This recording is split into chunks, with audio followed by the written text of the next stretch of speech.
it's fun to do this. But I must. Okay, great. Thank you. Good afternoon. Now let's start our talk show episode 86. The only things that stand between you and your dream is the will to try and believe that is actually possible. It's a beautiful quote quoted by Joel Brown. So with this quote, I would like to bring our talk show name Conversation with Consultants with episode 86 of our guest talk series. Good afternoon, everyone. I am Rima Kumari, ECR coordinator of SKANG, and I am your host for today's talk show. Before I begin our talk show, let me briefly introduce SK Associates and Group. We are an ISO certified management consulting firm registered under the MSMED Act 2006 with the Government of India. Our mission is to providing consulting service to student entrepreneurs globally, covering areas such as compliance, operations, marketing, research and development, human capital, strategic, and operations. Our passion lies in helping these budding entrepreneurs bringing their dreams to life and contribute to global economics growth. Entrepreneurship is a catalyst for change and innovation. It's a powerful force that can reshape industries, transform lives, and make the world a better place. We are committed to supporting student entrepreneurs on their journey, equipping them with the tools, knowledge, and network they need to succeed. Now, before I begin our show, let's take a moment to introduce our guest for today. It gives us immense pleasure to welcome Miss Charalee Graydon, Professor of Practice of Euclid University, of this special event.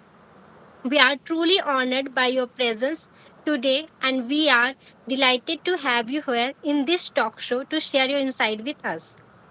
We would like to start the interview. Our first question for you: how can entrepreneurs leverage COP30 outcomes to drive climate innovation? Very good. Thank you very much. First of all, thank you for the introduction, Ms. Kumari. And I want to thank SK and Associates for this opportunity to speak to people about and entrepreneurs who are building businesses. And so I'm hoping to be able to provide material. We'll start with the first question. But before that, I want to just give a little bit of background information, not about myself, but about the group that I work with, which is Euclid University. And I'm going to provide a resource for you so that you will be able to not just listen to what I have to say today on the questions that Rima is going to ask me, but also a resource that you can go to look for information that will be beneficial to you as entrepreneurs in developing your businesses. And so that is our university not our website, but the information is a resource area that you can look to. You go to Euclid University, but you go to irpjeuclid.int, and that will give you articles that talk about. Not every article is about entrepreneurship and climate change areas or entrepreneurship. I mean, there's a lot of public health, et cetera, et cetera. But this is a resource area that you can use to find information that I believe will be of great assistance to you, because my information today will be helpful, hopefully, for you in building your businesses. But as I said, it's a matter of working with your whatever your innovation is going to be.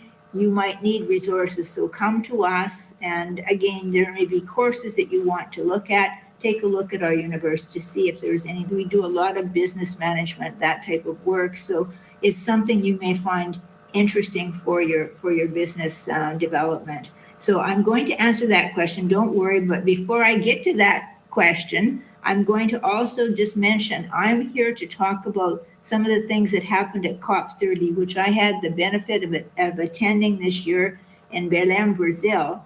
An exciting place to visit, but even more exciting was the COP30, which was an excellent Council of Parties meetings, one that this year talked about implementation. So we stopped I shouldn't say we, I mean, the people who are leading the COP this year said, we're going to talk about what's really being done. And they focused on 6 themes. I mean, that was really very much a matter of work was being done at this Council of Parties. I would say I've been to many in the past, and all of them are building gradually to try and build a better world for dealing with climate problems and climate initiatives. But this COP really said, okay, we're going to sit down and we're going to actually tell you what's happening and what's happening for businesses and for innovators, and here's what we're going to do. And they talked about 6 areas. I'm going to list the 6 areas, then I will answer Rima's question. I'm getting there. So the 6 areas are energy, industry, and transport. Number 1, 2, forests. 3, oceans and biodiversity. 4, agriculture and food systems. 5, cities, infrastructure and water. 6, human and social development. So all of these areas were focuses that happened at COP30. So you can see these, everybody says, well, what happened at COP30? And people say, well, they didn't come to, the big parties didn't come to a big agreement at the end. That's only part of what happens at the Council of Parties meetings. What really happens is the work that is being done by innovators and businesses and civil society and the governments and policymakers. So this is really what happens at these Council of Parties. So we can kind of say, okay, there's the news items and then there's what really happens in reality. Now I'm getting to the next, your question. Okay, your question is really what you want to know, okay, number 1, sorry. Can you just repeat your question one more time and then I'm ready to go? One more time, please, Rima. So, how can entrepreneurs leverage COP30 outcomes to drive climate innovation? Okay, very good. That's good. Well, I'm going to talk about, again, several different areas. I'm going to talk about, again, they pick up on these 6 themes. We talked about one of the areas that you can leverage is if you're in the agricultural area, the agri-food systems are something that's being developed a lot. So that's one way you can leverage for your business if you're in the agricultural area. So they're using the agri-food systems as number 1. Secondly, and again, it was one of the items that was mentioned in the 6 areas. If you're working in the ocean, in the area of the oceans, there was a particular blue package that was developed at COP30. So at COP30, developing for entrepreneurs, if you are in the agricultural area, they have a platform that was being developed. So that's something you can leverage for your business as an entrepreneur. That's material that was available at COP30. Secondly, the blue package, if you are dealing with things in the area of the ocean. Third, this was a very exciting area. They developed a just transition mechanism. And so that is a matter of people sitting down and saying, okay, here are policies, here are practices that can be used by entrepreneurs, by businesses, and that's how you can leverage the work that you're doing. So that was number 3. And then I will move to number 4. And I want to give, this was one of the one thing that I found very exciting. I attended an event at the UK Pavilion, and it was talking about examples of entrepreneurial innovations that are actually happening in England. And I want to mention them because, again, these are all new developments. These are innovations that are taking place right now. And so it might give you as entrepreneurs ideas. There were at the UK Pavilion, there was one person from Italy who talked about, he was the director of Green Powered Future Mission. And he talked about how power systems can be used in different geographies and how the climate can effectively integrate their climate, their water systems. So that was very exciting. But the one I found also very exciting was the one that's with a company called Octopus, I think Octopus Environment. I'm not sure about environment. I will get to that, but I don't know I'll get their name in a few moments. But her name was Fiona Howard, and she was talking about octopus electric vehicles. And she was an excellent speaker and talked about what's happening in England in the development of electric vehicles. So that was something she was very committed to. Pardon me, I'll have to get a little bit of a drink.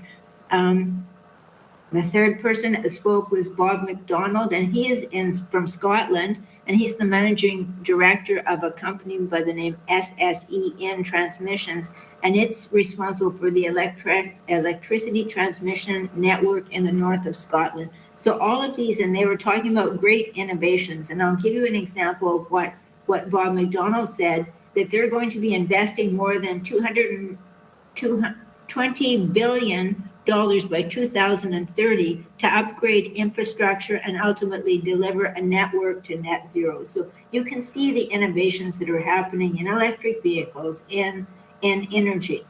So all of these are great innovations, and all of you as entrepreneurs can become part and take advantage, depending which part of the world you're living in. I mean, I just talked about England. I mean, we're going to talk very soon about other parts of the world where great innovations are happening as well. So it's a matter of you reaching out and collaborating with the people in your area, the policymakers, the governments, and working to promote your business, as you are great, you're entrepreneurs, and so you're developing something new and exciting. So as I said, I can't go around the world and tell you exactly where to go, but what I can say is you can use the tools, not only the tools that you're going to that you have to develop your business, but you can take that to governments, to policy, so that you can work with the policymakers as well. I want to mention one thing, just to give a little bit of credibility, to the lady who won the special prize for electrification. And this is because I'm saying, in addition to building your business and making a little bit of having some good funds in your pocket, you can win some awards for some of the work that you're doing. So this lady won the special prize for electrification in 2020. It sounds good. Moving with the next question. What are the key climate challenges that entrepreneurs can address? An excellent question, Rima. Thank you very much for that one. And I'm going to mention just three. First of all, I'm going to save a little bit of time because I went a little bit too much time on the other question. The first element that we can address is one of the, and you're going to hear about this several times in my presentation, is digital and technical driven climate solutions. That's one of the key challenges that is being addressed, that entrepreneurs can address. And we are dealing very much with the technical and digital world these days. And so and AI, that's really one of the big challenges that you can address. So that's number one. Secondly,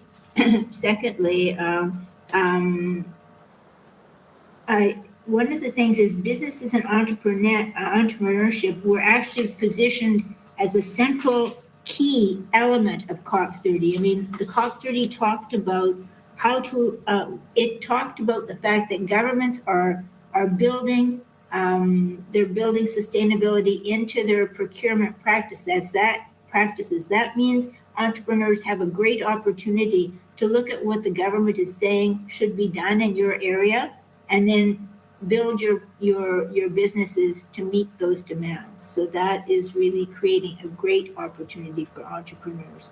So green products, technologies, and services, great opportunities for entrepreneurs. The third element is looking at local and inclusive innovations.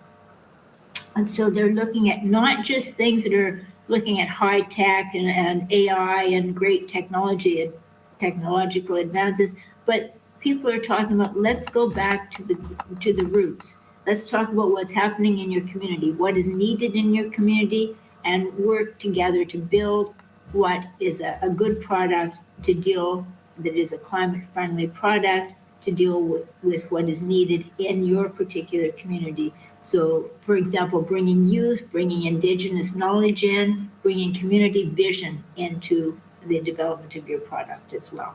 So that's my answer to that question. So thank you. We'll move to Great. the next. Um, Moving with the next question, how can entrepreneurs develop climate friendly products and services? Okay, thank you. And I have given you, and I'm going to say, I'm going to give you 4 examples. I'm going to give, because I'm Canadian, this is a little bit about my background. I'm a Canadian person originally. I now live in Europe, but I'm a Canadian person. And so I'm going to give you 2 examples of climate friendly products that have been developed in Canada, one from the UK, and and then I leave one small one for the United States at the end. So you get 4 examples. And there are millions out there to show great innovations taking place in climate friendly products. But here's 4 examples. First of all, Rob Niven from Carbon Cure in Canada. And this is quite exciting. What he built is a company called Carbon Cure from Halifax, Canada, and he mineralizes CO2 into concrete. Don't ask me how he does that, but he does that, and it's become extremely. He's won awards for what he's done. He's licensed a lot of systems worldwide. So this is an exciting innovation that has happened. So it just gives you an example from Canada. The second one is Karn Manhas from Terramera, Canada, and he's from the other side of the country. Halifax is on the east, and now I'm moving to the west, Vancouver, Canada. And what Terramera has done is he is the founder and executive chair of Terramera, and it's a biotech company, an agritech company that uses AI and plant-based technologies to reduce agricultural chemical use and improve the yields of grain and different systems in agriculture. So again, this is an area that has been developed. Now I move to Greg Jackson, and this is the one from Octopus Energy. So I mentioned Octopus with the electronic vehicles that Fiona Howarth had talked about. Now I'm moving to Greg Jackson, who is the owner of the company, and Octopus Energy is a tech-driven renewable energy company, and they're doing so much in England. So as I said, it's one to look to if you're looking for ideas. Now I leave the last one. I've left the last one to the United States because they get a little bit of credit here. So you might have heard of this man, Elon Musk, and he, of course, dealt with Tesla and the electronic vehicles. So I'm not being silly. I mean, obviously we all know about Elon Musk, but I mean, he's done really enormous things for the environment in that sense. So, okay, I'll leave then and move to the next question. Moving with the next question, what did COP30 provide to encourage entrepreneurs to adopt circular economic principles for their work? Thank you, Rima. Thank you very much. So they did there were several initiatives and frameworks that were designed specifically for the circular economy principles. And I just want to once again mention 4 of them. First of all, the Global Circularity Protocol for Business. So that was developed at COP30. They launched and promoted the Global Circular Protocol at COP30. So that was a program that is an international program, a framework to develop and help businesses measure, manage, and disclose circular performance. So that is an exciting area that was developed at COP30. Second, their activation groups and action agendas. So at COP30, there was a very strong action agenda. And again, it dealt with circular technology as well. So third, bioeconomy challenge platform. All of these were developed at COP30. So this is exciting stuff that's happening. And then fourth, and this is the most important, and it's what works with all of these, the global circularity protocol for business, the activation groups, and the action agenda and the bioeconomy. And really what it's talking about is building standard tools that are available for you as entrepreneurs so that you don't have to start from scratch. You don't have to say, okay, let's start and figure out what I have to do. At COP30, they were developing standardized tools that you can use to help you build your business and assess sustainability and circular performance. So it's I'm not going to say it's all been done for you, but there's a framework in place for you to be able to use. So I find that very valuable. And as I said, when we talk about this COP being the COP of implementation, the COP that actually developed and showed the world what is actually out there and happening, and we talk about the big countries saying, oh, we couldn't quite come to the agreement. I mean, in COP28, they did agree to move away from fossil fuels, but this time they kind of became a little bit more tenuous of it. What are we going to do? We're not going to make any big commitments. But I mean, what is actually happening in the real world is a lot is happening by the industry and by you as entrepreneurs building systems to help with the climate problem. So, okay, we'll now move to question 5, I think it is. Okay. It sounds good. Moving with the next question. Okay. What are the key considerations of climate risk assessment?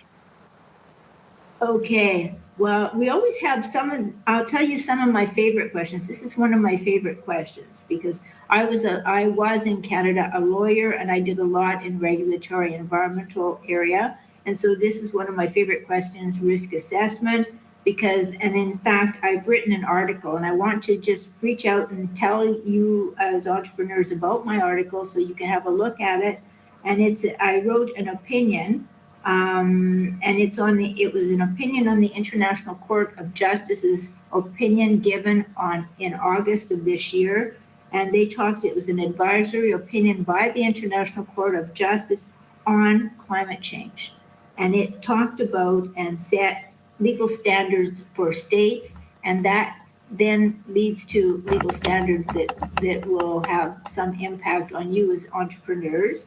And so this is an article that I wrote, and I'll tell you where it is located. It's again in this. I gave you the site for the International Research and Resource and Policy Journal of Euclid University. So it's HTTPS, and then I think just look up International Court of Justice Graydon. I think you'll find the article, but it gives you some insight as to what people are looking for and some of the standards that are in place that the International Court of Justice has said countries have to apply. They have to apply. So that will be of some help for you. Now, answering that question more specifically, I want to give you 2 areas, key considerations. First of all, hazard exposure and physical risk. So identify what hazards are out there for your business. I mean, where are you? I don't know, but I'm going to give you some examples of climate hazards that are relevant that you need to build into determining how your business is going to function, and that are heat waves, floods, droughts, sea level rise, and the one that I focus on a lot because I'm from Canada is the fires that are happening, the fires in our forests. I mean, so much of Canadian forests are being destroyed. So those are all risks. If you are a business building in an area and developing in this area, you have to review and look at these risks as risks, physical risks. And then you have to look at the vulnerability and how long are these risks, like when are they going to, how likely are they to happen, et cetera, et cetera. And then you need to build that into your business, build that in as how much risk are you facing in these areas and how to deal with them, how to adapt to them. So that's very much a part of what you need to do as entrepreneurs. You have to think, you have to be kind of not only start your business, but you have to think, okay, what's going to happen with this business? So, okay, I'll leave that one. And okay, we'll move to the next question. Great. Moving with the next question. How can entrepreneurs promote sustainable agricultural practices? Okay, good. Well, we talked a little about with the four examples I gave you, but I want to give you some specifics on that one. I want to talk about how you can build your climate agenda right from day one. You start with your action. I mean, this was something that was built at COP30. The action agenda talked about this. You want to build this into your system, a sustainable system right from day one. If you say, okay, here's what I'm going to create and here's how I'm going to do it. And you want to use some of the structured platforms like, and I'll give you an example, the UN Global Compact Business Hub. So that is a hub that is available for you as an entrepreneur to be able to engage in with policymakers and climate action. And then there are joint panels and finance dialogues that were happening at COP30 that you can also look up on the internet and find out. And look at some of the business advocacy and conditions or coalitions. I mean, there's a lot of collaborative work that's being done. So I'm going to say that's how you can do that, how you can engage. Okay, great. We'll move on to the next one. It sounds good. Um, Moving with the next question. What information did COP30 provide to indicate how business can engage with policymakers' climate action? Okay.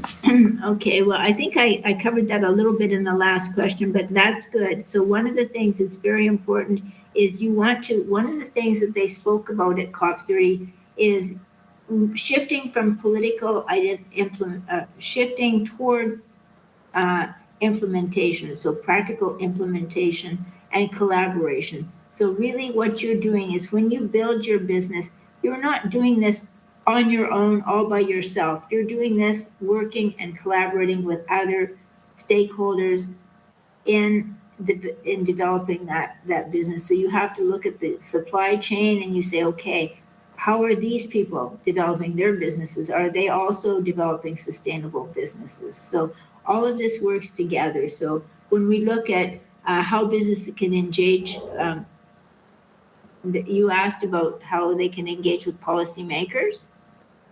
Yes. Well, that's how to try and develop.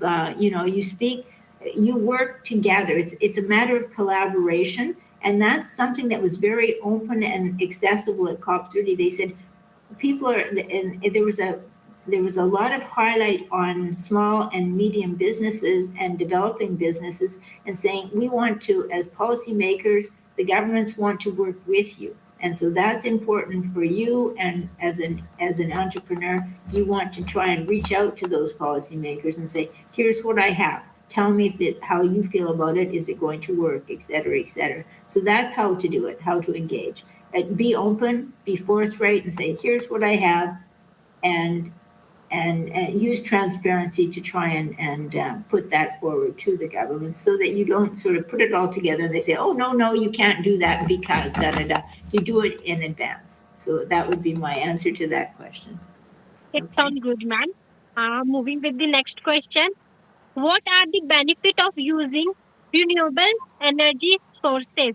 Benefits of using renewable energy resources. Well, here they are. I've got three benefits for you. There are more, but I've got three. First of all, environmental protection. So when you're using renewable energy like solar, wind, and hydropower, first of all, it produces little or no greenhouse gas emissions. So that's one of the benefits of using renewable resources. It's addressing the question. It's addressing the problem sort of face on and saying, here's what I'm doing that is very beneficial. Secondly, energy sustainability. So you're building systems that are with renewable resources. They replenish themselves naturally. It's not like fossil fuels that eventually will be gone. They're going to be gone at some point. And then it has economic advantages. That's the third area. So investing in renewable energy creates jobs, it lowers your energy costs over time, and reduces dependence on imported fuels, and it strengthens the local economies that you are dealing with in your area as well. So there we are. I found my question. I found the answers that I had written down. So I hope that is helpful for you. Okay, we'll now move to the next one. Nice. Your next question is, are you aware for any information at COP30 about projects on how business reduce waste and emissions in their operations? Yes, and that was one of the areas that, again, we're talking what COP30 did say about reducing waste and emissions in operations that businesses and people building businesses can use. Is it talked about measurement? It talked a lot about measuring and managing the circular process to reduce the problems that can happen with waste and waste and emissions. And it's a matter of measurement. So you want to develop whatever your company's doing. You say, okay, let's look at what the waste issues are and how can we manage those. That's really a matter of what we're doing. Try and adopt clean technologies and operational innovations that cut the emissions at the source. So if you can build your company that cuts the emissions, that's helpful. And then third, integrate sustainability into your core strategy so that when you start your business, you build that from the first step. And so, and then participate. This is my other element that I wanted to mention, and I've mentioned this again in the other questions. It's a matter of collaboration.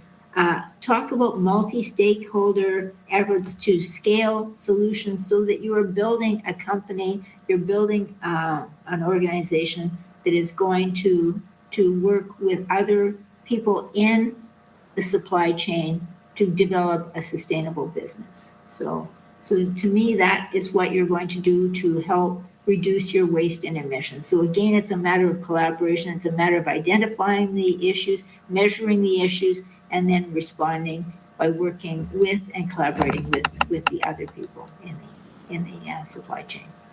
It sounds good. Uh, Moving with the next question, please outline key skills required for climate entrepreneurship. Okay, oh, this was fun because I had fun with this question because first of all, you need some client science basics. So you need, as you're talking about your skills that you need for climate entrepreneurship. I mean, I'm just pretending that I am an entrepreneur and I'm building this new company. I need to have some knowledge about climate basics. I need to know something about what I'm building. So obviously we need some basic client basics. You don't have to become a scientist. That's what you probably hire some people who are, you hire that person to figure out how that chemical you can build you can build CO2 into concrete. Don't ask me, I don't know. But you hire somebody who knows that. So you hire some technicians, but you need to have some climate science basics to say, okay, here's what the problems are, et cetera, et cetera. And then you can find the right people to work with. So that's what you need to do is have some client science basics. Secondly, you need a systems thinking. You need to think about your system and you need to develop whatever your system is. If it's food, mobility, industrial systems, you need to have some science, some systems thinking to say, how does this develop? How am I going to develop this new business into the system, the food system, the mobility system, the transport system, et cetera, et cetera. And then you need to have a life cycle analysis. This is the third area, a life cycle analysis that you know what emissions are creating and what impacts you're creating so that you can then build that into your company as well. And then this is my favorite aspect of the 4 aspects of outlining skills for client entrepreneurship. And when I say it's my favorite, because it's my area of specialty, which is regulatory awareness. So once again, and I'm going to say not just awareness, but regulatory compliance, so that you are, as a company, when you as an entrepreneur are building this company, you want somebody like me in the past who was dealing with the regulatory rules in your province, in your state, et cetera, to say, okay, here's what the rules are, here's what you have to abide by, here's what the rules are likely to be, here's what we want them to be, et cetera, et cetera. So that to me is one of the areas that I found the most engaging. And so for me, that was the fourth area. So climate science, systems thinking, life cycle analysis, and then finally regulatory. I'm going to say compliance, awareness and compliance. Okay, good. Thank you. We'll move on to the next question. It sounds good, ma'am. Your next question is information from COP30 about the benefits of climate collaboration and partnerships. Okay, great. You've heard me already talk about this quite a lot, and I will reiterate what I said before.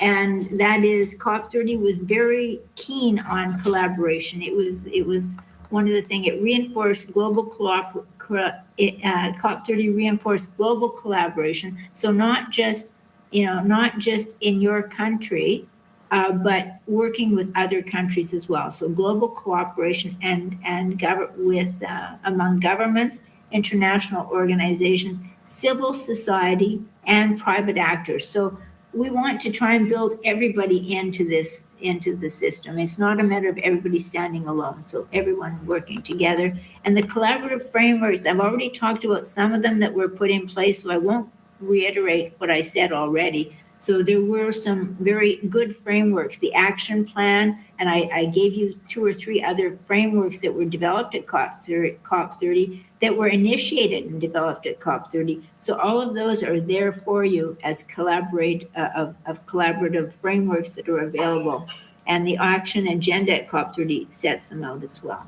And then the other item I just want to mention is the enhanced, and this is very important for you as entrepreneurs, is the financial aspect of the situation. And that was one of the great things that happened at COP30.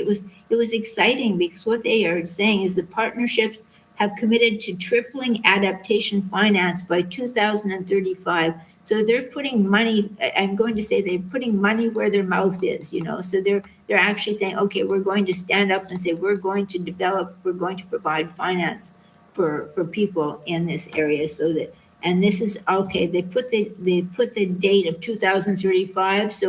But it's not a matter of okay, we're going to pretend that we're going to do this. We know that the situation is such in the world that we have to do it. It's not a matter of we're thinking about doing it. We have to do it. We have to develop. I mean, we need to adapt to what's happening in the climate. So it's a matter of the money does have to come forward by 2035. So I just mentioned those areas, and I think it shows you that things are really happening at this COP. And I'm not going to say more than other COPs because others also have developed gradually more and more information about how to deal with the climate crisis. So, okay, thank you. We'll move to the next question. It sounds good.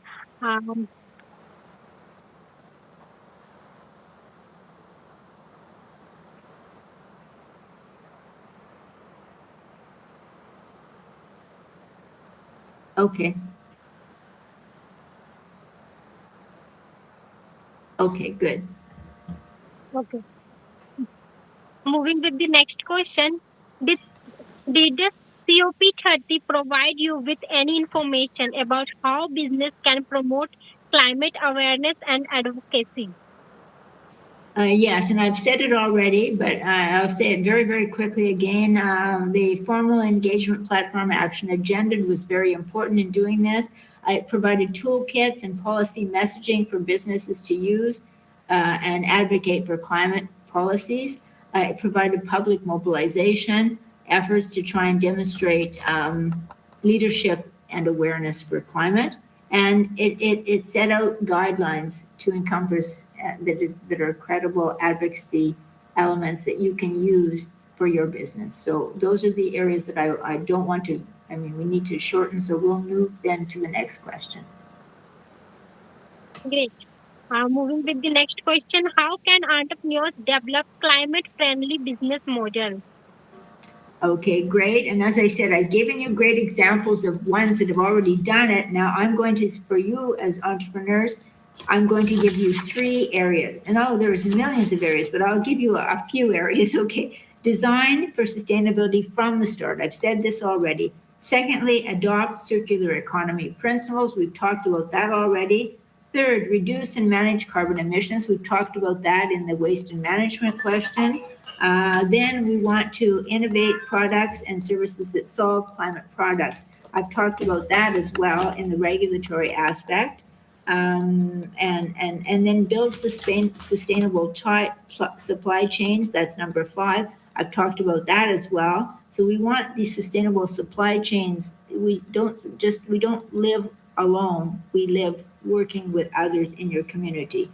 Um, 6, leverage digital and data-driven solutions. I've spoken about that as well. And once again, I reiterate that this is the world of the digital world that we have to deal with, and AI work that's happening. So we need to work with that. 7, align profitability with your environmental impact. So you look at the impact that you're having, and you build your profitability based on that. 8, engage your stakeholders and customers. And so that is very important. So working together, very important. 9, comply with and anticipate environmental regulations. I've already spoken about that. And then 10, measure, report, and improve continuously. Like it's not, don't build something and put it on the shelf. Work with it weekly, daily. So those are my answers. That's my answer to that question. We'll move on to the next question. Great. Moving with the next question. What are the benefits of using climate data and analytics for entrepreneurs at COP30? Unbelievable benefits. So great benefits to do that. So they, again, COP30 action agenda speaks to that directly. It talks about measurable indicators and climate solutions. So very much, it's extremely important that you're using your climate data and analytics for your business business engagement or business development. Now, for entrepreneurs, what I want to say is it means that you want to. They talked at COP30 about standardizing climate accounting frameworks. Very important for you. So look back to that at what they developed at COP30. So they're putting together standard products for you to use, toolkits for you to use. So very helpful. And then they want to talk about they specifically talked about small and medium enterprises and businesses and innovators. So COP30 actually developed and talked about you as entrepreneurs and saying, here's what we will do for you. So look at the action agenda at COP30 that they've developed some programs for you to use. And so, and they focus very much on metrics and accountability and climate change policy. So those are the areas that I would say answer the question. So it's there for you to find when you look at the action agenda. Great. Um, your next question is, what did COP30 show about how business can engage with stakeholders on climate action? Okay, again, we've talked about this a lot, so I won't spend a lot more time on that, except to say that we want to use a proactive, transparent, and collaborative approach. I've said it again, so I'll say it one last time. We want to identify and develop and prioritize our stakeholders. Like, look at who you're dealing with. Look at map key groups. Like, look at your employees, your customers, the investors that you're working with, and everybody works together. It's a matter of collaboration. So, I mean, I say that transparent, tell us what you're doing, build a collaborative approach, work with the governments, work with your stakeholders.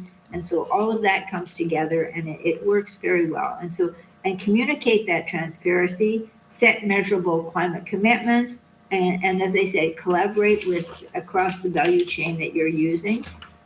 Deal with your employees and your investors, and create solutions together. It's not a matter of standing on your own by yourself. You work together with people. So support customers and your communities, and engage all of these people, and you put together a really good product. And as I said, I gave you the examples of the electrical energy with Octopus. I gave you some examples of things that have happened in Canada and the United States with Elon Musk. And I mean, these are companies that have worked to put products together that are good for the planet. And so that's what we're trying to do. So monitor, report, and improve. So that's the answer to that question. Great. And this is your last question for today's session. What are the opportunities for entrepreneurs in climate innovation? So at COP30 and what you are aware of.